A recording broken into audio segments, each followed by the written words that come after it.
Welcome to the Ricky Matthews Show from the Citizens Bank studio as we continue to celebrate the people who are making Mississippi such a great place to live, work, and play. You know, this is Thursday, so it's an expanded show, and I welcome our listeners from the Mississippi Delta and from the Jackson market, along with our regular listeners here in coastal Mississippi. I was looking at my history book this morning, and there was a note about Medgar Evers.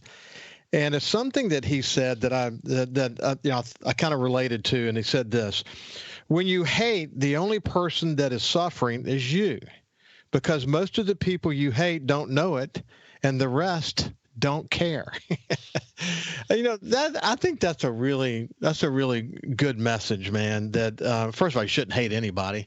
I have different points of view. I might disagree with someone, but no matter what I do, whether it's on this show or my other shows, SuperTalk Outdoors, I don't have ill will toward anyone. I may have difference of opinion about policy, but I try to love everybody. I think that it takes a bunch of different points of view. It takes a bunch of different diversity is a good thing, and it really doesn't pay to hate. In fact, someone once said, and you probably have heard this before, but the opposite of hate is indifference. It's not, or the opposite of love, is indifference, not hate. That, indifference. Anyway, I think Medgar Evers, that quote from Medgar Evers is a good one. Something we all should think about. Okay, let's move on now. We got my good friend Steve Azar, who's the host of In the Mississippi Minute here on SuperTalk. He's a musician. He is Mississippi's music and cultural ambassador. He wrote the song One Mississippi, the state song for Mississippi, and has the #1 children's book in Mississippi as we speak. He's someone that I enjoy spending time with, and he's also just a great friend. Steve, how you doing, my friend? Great friend. It's been so good to get to know you over these years. We thank SuperTalk for that. Just one of the many benefits of getting to be on the airwaves besides loving the team there. It's been a blessing. I've been really good. I'm pretty sure we're #1 is what I've been told. I've seen it #1 at different bookstores around the state for the year. They had their 2023.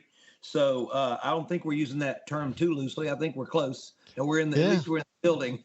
It's been a blessing for that, and it's awesome. And hey, quote wise, in love and hate, one of my songs I wrote called on the Waiting on Joe record, the line was "In My Heart Wants to Run." I wrote it right before I finished the album, and it goes, all the space between love and hate really ain't that far. It must be the reason why my heart wants to run all the way back. That's a good. Hey, listen. Listen. When you hate, the only person that is suffering is you. That's true, man. That is so true. And I know I have friends of mine, and I've dealt with this, of course, in the newspaper business most of my career, that really get it out for somebody, and they can't get it out of their head. And I watch them and I say, gosh, you better let that go, dude. You think they care that you feel that way? They probably don't.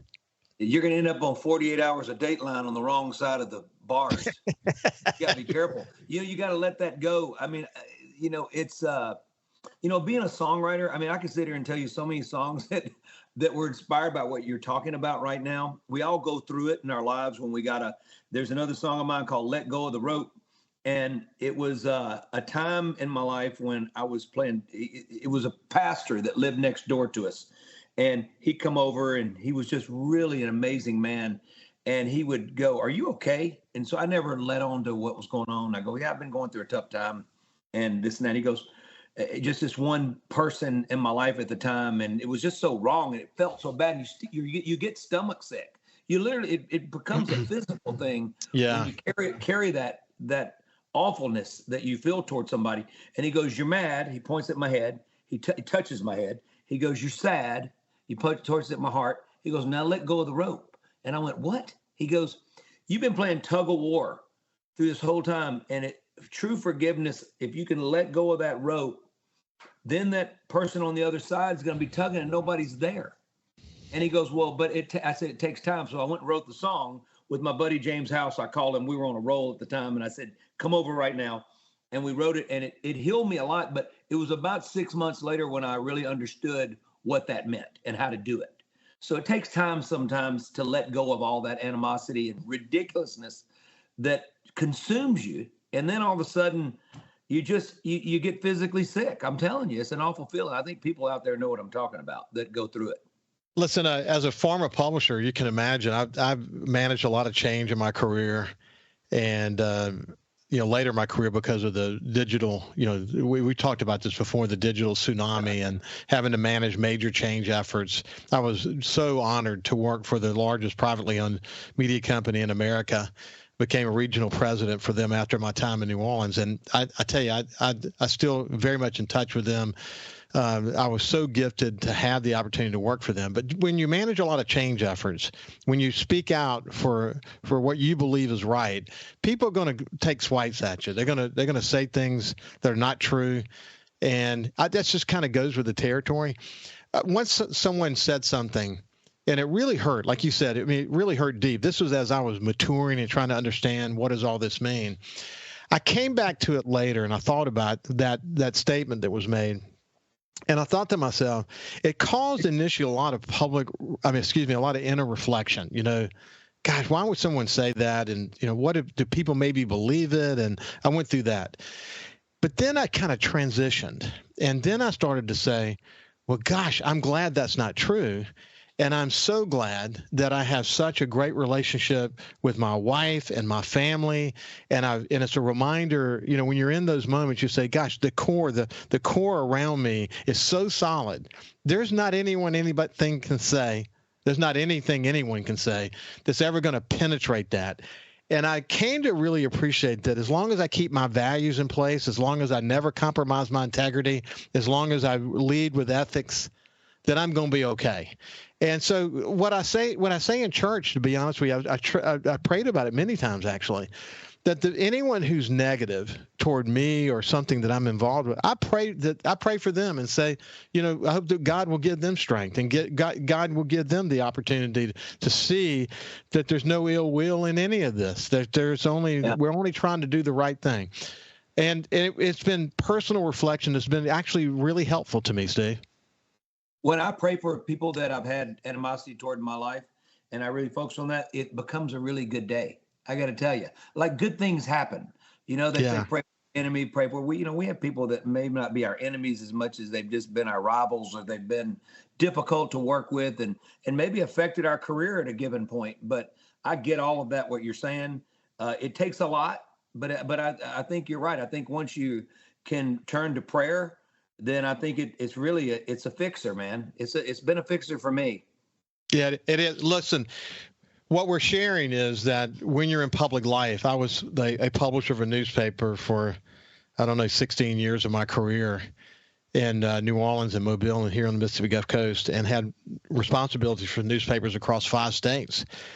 When you're in public life, then you especially, let's say mine in the media, people will tend to lash out at the messenger. They want to shoot the messenger. And then, in your world, when you're a public figure like you are, people are going to have all kinds of interpretations of you, But the one thing they're never going to say about you, Steve, I think they'll never say that you don't say anything bad about anybody, man. You're no wonder you're an ambassador for the state around culture, because you have this innate ability to just be friends with everyone. And that's a beautiful, beautiful talent that you have. I don't have enough fans to be any other way. No, I've been humbled in life. And I think that back in our competitive days, you and me both, Ricky, when we were playing sports and even on stage and stuff, there was a competitiveness. And once I learned the difference between competitiveness and then off the field, off the stage, and the ability to get to know people, that you never got a chance to. Once you did, you found out, man, there's such goodness in everybody. And it's a beautiful thing. Anybody can get along with anybody if you give it a chance, unless they got the devil in them, and then you got to deal with that, and maybe you can't. I have ran into people that I can't get along with. Well, do you find, Steve, though, you alluded to this earlier in the conversation, but that some of your best music came out of those experiences? Yeah, I mean, I've written so many songs. I mean, I'm telling you, on every album, there is a specific song or two that was really deep rooted and it probably had some angst and maybe some anger in there, and that I wrote myself out of it. I was always able as a kid writing myself out of them. I got grounded a lot. Ricky, Yeah. nobody got grounded more than me by my mom. She grounded me all the time. And the only way that she'd let me out of the room and let me out of being grounded was if I wrote a song and I went and played it for her. Yeah. That's how it happened, you know. So that was my get out of jail card. Oh my gosh, man! You know, the our parents and the role they play in our lives. We can't say enough about that. Listen, when we come back on the other side, we're going to continue our conversation with Steve Azar, the music and cultural ambassador for the state of Mississippi, the musician. And actually, I want to ask him about the Taylor Swift phenomena. I have my view about that, and it's not negative at all, for a matter of fact. And then we'll talk, about his show, In a Mississippi Minute. What's going on there? All kinds of awesome guests that he's getting with these days. We'll see you after this break.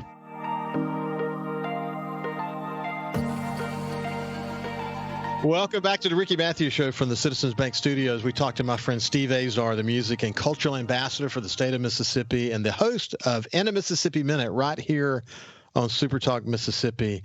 And I enjoyed that conversation at the beginning of the show. You never know how these quotes that I share are going to inspire various conversations. But, to be a songwriter, Steve, you have to be a poet. You have to be in touch with the human condition. I mean, that's what being a songwriter is. And then when you can write music and write songs, poems that touch people, that's the way you find success in life, isn't it? Yeah, well, for me, it's been an outlet that I can't imagine me being me or being able to survive the day or having the optimism I have without being able to release those emotions and the things you go through in life. And being a songwriter has allowed me to. All my songwriting pals have that same exact. They'll tell you the exact thing. Today, we lost an incredible one in Toby Keith.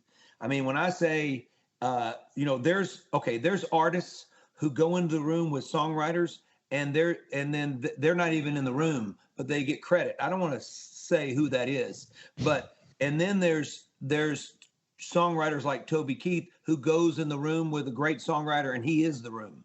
I mean, that guy could pen a song. He was a patriot. He loved his country. You knew where he stood. There weren't many bad words ever spoken about Toby. We went through the same thing. I followed his footprints. So when I was going through it with the record label president, he had already gone through with it. He was told he could never sell more than 400,000 records. He was never all that. And so he left. And when he left, I'm going to segue into Taylor for you. When he left, he went with James Stroud from Mississippi, a great producer, and he went with Scott Borchetta. Scott Borchetta would later go to start Big Machine, where Taylor Swift became a superstar on. So, and then, Toby was selling millions of records at that point because he was given an opportunity. And so also, he was a guy that had the same bandmates forever. He was a guy that he was very loyal to his fans. He was always really kind and friendly to me. We shared the same mix engineer forever. And I text my buddy Mills Logan. He's a Grammy and Emmy winner. And I said, I'm so sorry, because he was just working with Toby the other day. And, he said, Toby goes, hey, I'm a performer and I'm ready to go back. And he looked so sick, you know what I mean? He'd lost half his body from this vicious battle of cancer. And so the country music business is going to mourn today and going to mourn for a while. He's very special. What's interesting about him and his story, and we're all going to learn more about that, and you alluded to it now, is that he understood he was an artist. And he understood what he wanted to do, and the industry was not letting him do that. When he was trying to do that, the music titans sort of controlled everything, the producers and the record companies. Today, it'd be easy for somebody like Toby Keith to emerge, given his creativity and his uniqueness and how much in touch he was with his craft. Very smart guy, had thoroughbreds, and he was on horses and all that. I can tell you this, his craft, he was as good as it got when it came to be a singer-songwriter artist. So not all artists are great songwriters like Willie Nelson. And, there's so many great artists who don't write their songs, you know? So he was one of those guys. He was an anomaly in our business to be as successful as he has, you know, and as he's been in his career to be one of the guys writing those songs. He had a go-to group that he went to that was very small that he wrote with that I've had on my show at times. And those guys would just go, Toby is a songwriter. And that's, you know, I have a lot of my songwriting pals, like I'll go, well, I was in the room and I did most of it. You know, like they don't do that. They won't say that, but that's what they mean. So Toby was the quintessential songwriter that just happened to be a great artist and just he was a good guy. I'm telling you, man, it's a tough. We've been losing a lot of good ones, and he's just 62 years old. So that obviously puts perspective on my age and where I am. He wrote the song "How Do You Like Me Now" about the same guy that I wrote "I Won't Let You Lead Me Down" about. So there you go. So we had that to share in common. And his, mine was never a single, but his was, and everybody knows "How Do You Like Me Now." You know. Yeah. So, Oh, I know. It's such a great story. Hey, listen. Speaking of songwriters, you know, everyone's talking about Taylor Swift as it relates to her relationship with Travis Kelce and Kansas City with the Super Bowl coming up and whatever. But I think it'd be important for people who really want to have an open mind about her to take a step back a little bit. I remember when my two sons, Justin and Jordan, and I were hunting up in Stone County, actually, and we were in between hunts. We were sitting in the truck, and we were listening to the highway on Sirius. And she was there. She was there with an acoustic guitar, and she was 15 years old, and she was playing some of her music. And then they were talking to her. And she was, even then, I said, my sons and I, and they were young at the time, we were completely enthralled with this conversation that was taking place because it was clear then that she had a vision for what she wanted to accomplish. And already her music was incredible. Our first album was a huge success. We know that. Her next album, she went from Western country music into more pop. And then now she's doing, you know, kind of an off-take of that. But if you look at the records that she's garnered along the way, redefining entire genres, controlling her own music, writing her own music, I've heard some of the best songwriters in America talk about her to say, man, she's one of the music geniuses of our time. There may never be another Taylor Swift, and we haven't even. She's still young, buddy. When she can go to China and sell out a concert in less than a minute, you just think about that for a second. Her worldwide influence. The NFL has, just based on her crossing paths with the NFL, says that the value of the NFL has gone up $331 million. So I believe it. When people see her sitting in that box and they think about Taylor Swift, they're not really comprehending who that is and what her worldwide influence is. It's unbelievable what she's been able to accomplish, isn't it, Steve? Well, let me tell you what. First of all, when you look at her as she's up there supporting her man, right? And there's a normalcy to it, right? She looks, all of a sudden she looks like a fan, right? So that's the beauty in her, that she could step back and be that person because she looks like it. I mean, she doesn't look like the way she dresses and the way she's not trying to go, look at me, look at me, look at me. She's never been that way.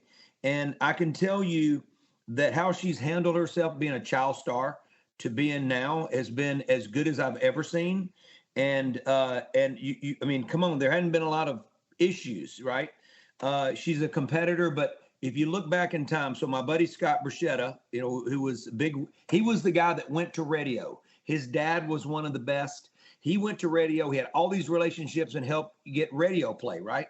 So when he was doing Big Machine, there was Taylor sitting on the bench at the time. She was 13 at the time, and she was writing all these songs with a song plugger.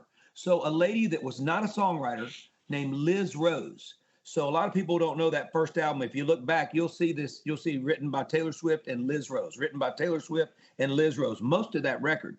And what happened was Liz was around great songwriters and was getting songs to artists and producers, pitching them, that she got so good at pitching songs and knowing what a hit was, she was able to figure out how to write herself.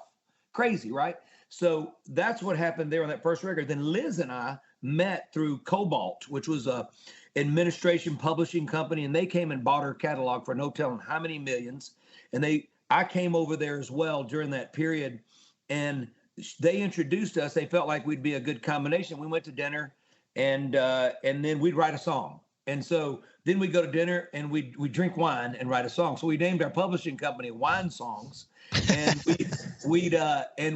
what we wanted to have a publishing company so we could sign this one act named Walt Wilkins, who we both loved. He's from Texas. She's from Texas. I got to spend a lot of time with Walt. So he ended up being a songwriter for me and Liz. And he made a record on my label, which is called Plenty, which is brilliant. Anyway, Walt was sort of biblical in a way. You look at him, he comes in the sandals in the room and the long hair and the flowing hair and the beard and the mustache. And, you feel like you're in the presence of something biblical, but, and even Taylor back then, let me back up to Taylor. She opened for me in Pine Knob in Detroit. I would say it was 2007. And I think my daughter, it may have been her first show and it may have not have been. But I can tell you my daughter, Cecilia, was barely, she was 4 or whatever, at 3 or 4, and she got an autograph from her, and she just became a fan, right? Forever. And so I just watched how she handled Cecilia, and I said, this girl's got it. But you got to realize there were a lot of markets in the Midwest. I had radio friends. They said, we love Taylor, but she doesn't fit the format. It's for older, not 13 older women. And so we can talk more about it on the other side of the break. I know I'm running my mouth, but the bottom line was she figured out through social media how to bypass all that. And eventually everything would come together and she blew up. It's such a great story, but what's at the basis? I didn't know you had all these intersections with her along the way. To me, that's fascinating. But it is a story of she was destined for greatness because of her incredible understanding of music and the human condition and her ability to translate that. Just awesome stuff. When we come back, we'll continue our conversation with Steve Azar. Welcome back to the Ricky Matthews Show from the Citizens Bank studio. I have my friend Steve Azar, the music and cultural ambassador for the state of Mississippi.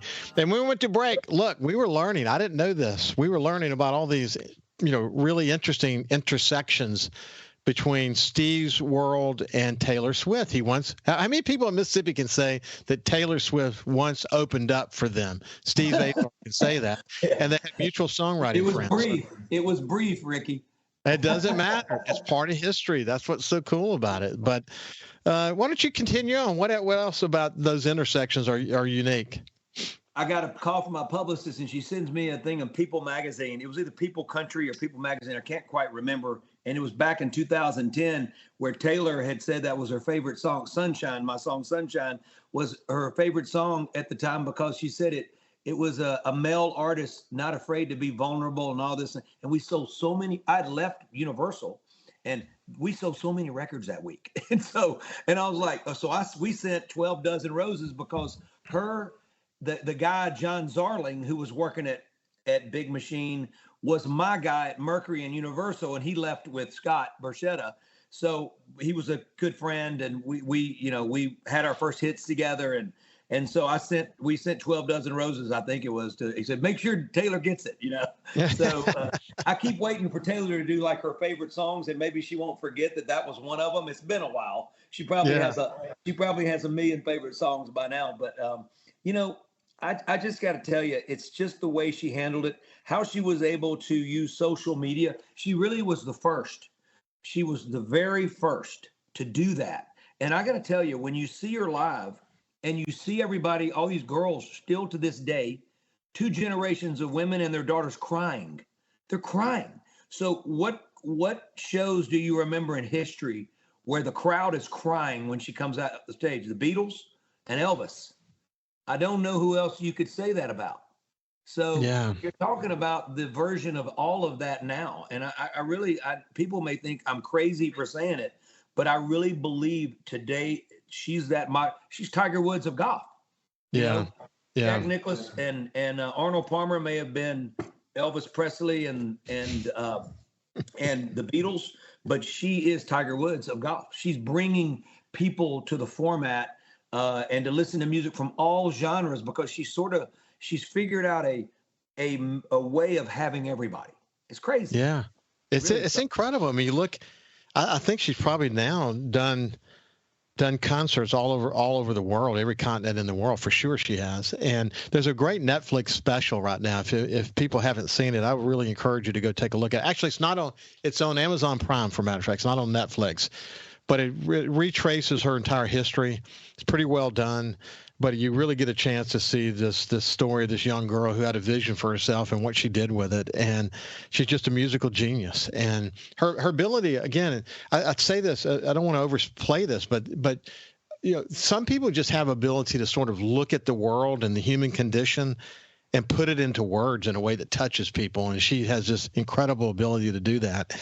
And I have a friend of mine who has a young daughter, and we mentioned something about the Kansas City Chiefs, and she could tell you more about the team than he could or I could.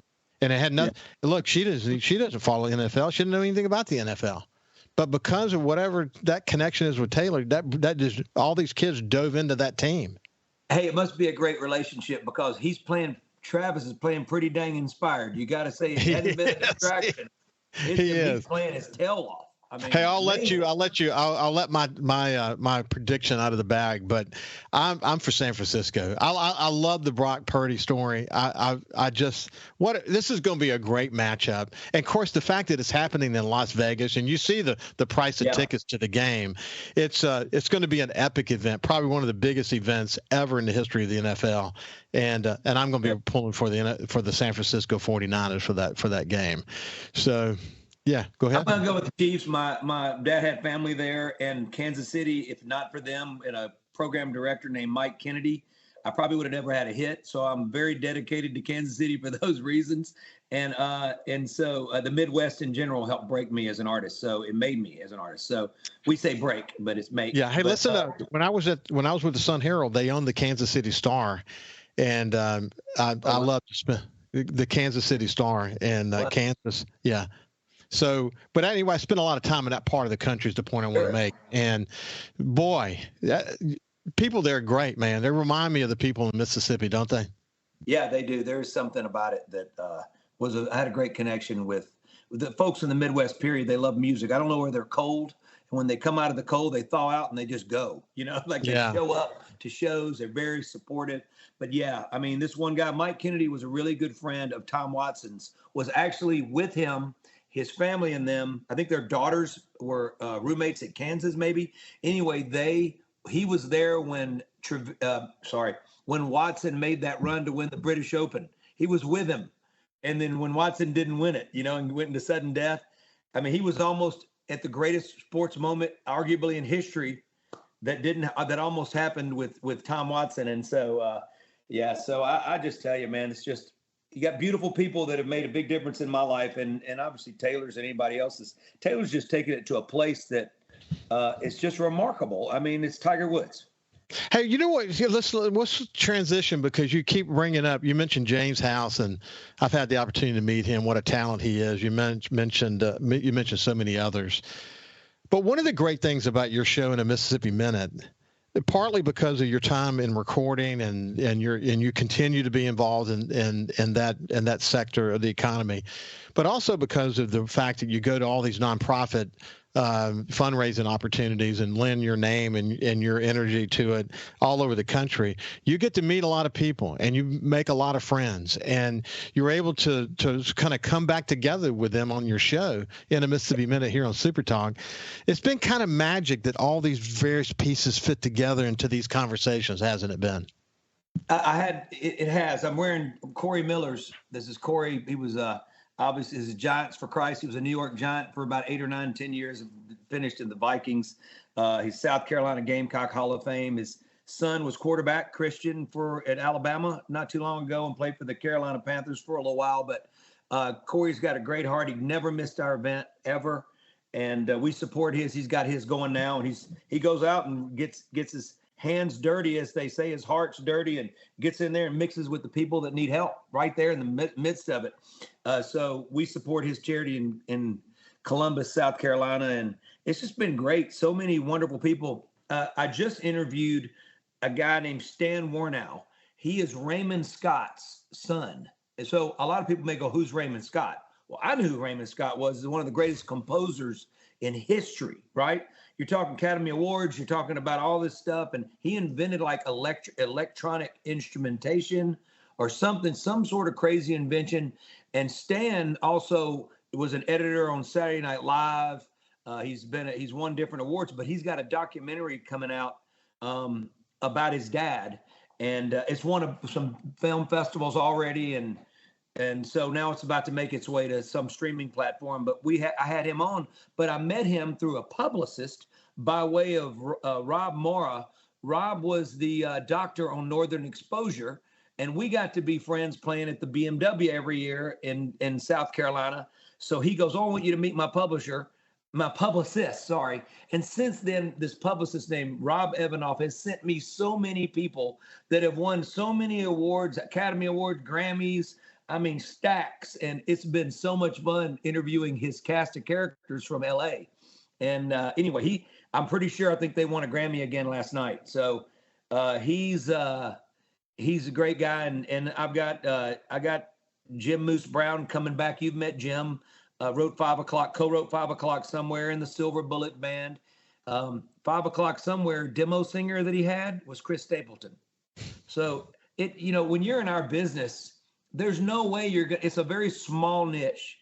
And so there's no way that all of these, somebody's going to have 1 degree of separation. Somebody. But what's so interesting about the conversations, though, and if there's probably a lot of common elements to all these conversations, that's for sure, is something that as I was growing up and reading a lot about setting goals and developing myself and trying to be the best version of myself and all that. One of the words that I came to appreciate one of the terms is dogged determination. That, to achieve success in your life, you have to be dogged determination. You have to have dogged determination. And the reality is there are a lot of people that's going to tell you can't do it. There's a lot of people that's going to say you're setting your goals too high. There are people going to be jealous of you and say there's no way you're going to be able to do that. And what I did early in my career is I listened to those things and those people, and I said, coming back to Toby Keith's song and the one that you wrote, look at me now kind of deal. But the reality was I think that the key is to succeed, you have to have dogged determination. And every one of the stories that you tell, Steve, there's a common thread that says most of it didn't happen by happenstance. They created a template where relationships happened and other things happened that enabled them to be discovered, but they were all just hardworking people trying to make something happen. And finally something happened, and they got a great story to tell around it. And it's inspiring to hear those stories. When we come back on the other side, we'll see what Steve has to say about that. But in some ways, I'm actually telling Steve's story too. When we come back, we'll continue our conversation with Steve Azar. Welcome back to the Ricky Matthews Show. I have my friend Steve Azar, who's the host of In a Mississippi Minute and the music and cultural ambassador for the state of Mississippi, wrote the state song, One Mississippi. I love that song. It's the theme song for SuperTalk Outdoors, and I'm so proud of it. And I love to hear it every single Monday. It's just an awesome song. Hey, we went to break. We're talking about the guests that you have. There is a common thread that is around dogged determination, that they had to fight and tear and toil their way to success. And none of it usually came easy. But listening to their everyday stories about what led them to their success is so awesome to hear. I'm telling you, Ricky, you worked your tail off beyond. If there were 29 hours in a day, you'd have worked 32 hours. I'm telling you, I mean that. There's nobody that I know in my business and the people that we've gotten to know in life and sports and all that. There's nobody that got to a level of success beyond the dream, right? Where it really became what you do. Your career even was greater than your dream. That didn't work harder than anybody. And I believe in that. I believe somebody can have less talent and can work themselves past the talented if they don't work. When you have a winning combination of the gift and talent and you work that hard, then if you can stay healthy in the sports world, you got it made. But but in our world, and not everything's going to work out. So while you're building yourself up and working as hard as you are, you're actually preparing yourself for failure too, because you're going to fail so much, and you just got to hope that you don't fail as much as you succeed. Yeah. And that's what the difference. No. But what I would say is you could almost rename your show from In a Mississippi Minute to the paths, plural, the paths to success. And because every story has embedded in it how a single human being had a vision for something and decided to make it a reality, and hearing that story and where they come from. And so many came from humble beginnings. And so, you know what I mean? It's really inspiring to hear those stories. I walk out of here every show and I'll go, my Gwen goes, don't say it. And my mouth's wide open. I can't believe it. I can't believe that, they went through that and they did that, because they loved it so much. And I forget that you and I and anybody else that we went through it in our own way. And I think they walk out when they hear our story, they're probably going, okay, they were nuts to think and naive and too innocent. How did they, but we were. There has to be a certain amount of naivete, and I always say that, and innocence through this run that you're trying to make that is probably impossible to a lot of people. And I just don't believe in impossible.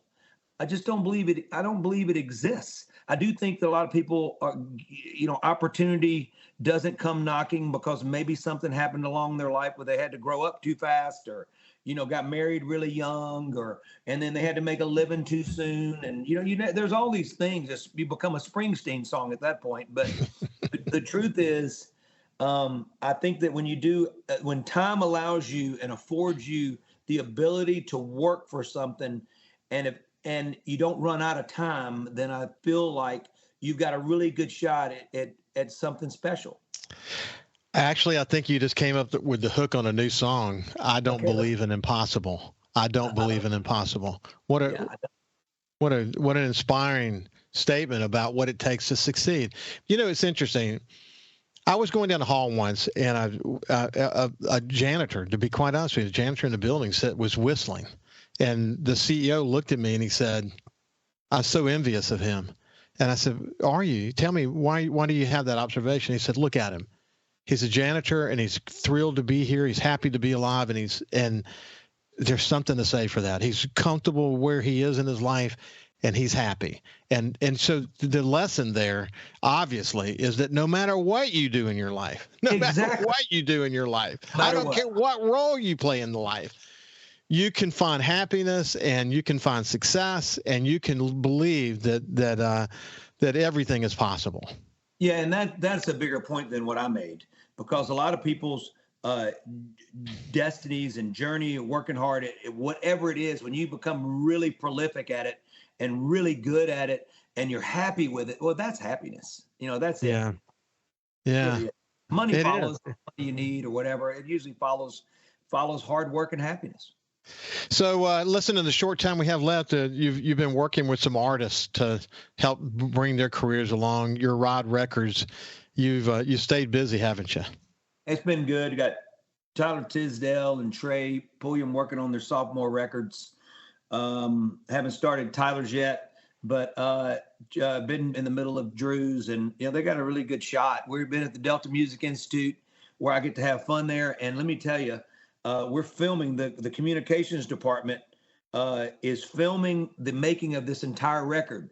So we're going to have that. So they're getting the hands-on experience of and be a part of maybe some cool history. So we'll see, but it's been fun. I love working with the next generation of songwriters and artists. I think I need to pass that on. So it's always fulfilling. It's fun to watch. It's fun to listen to. No doubt. Hey, Steve, it's been a pleasure to catch up with you, my friend. Keep Always. Up the great work, and we look forward to seeing you again soon. Love you, brother Ricky. Later on, Kyle in the background. My friend. You bet. Take care.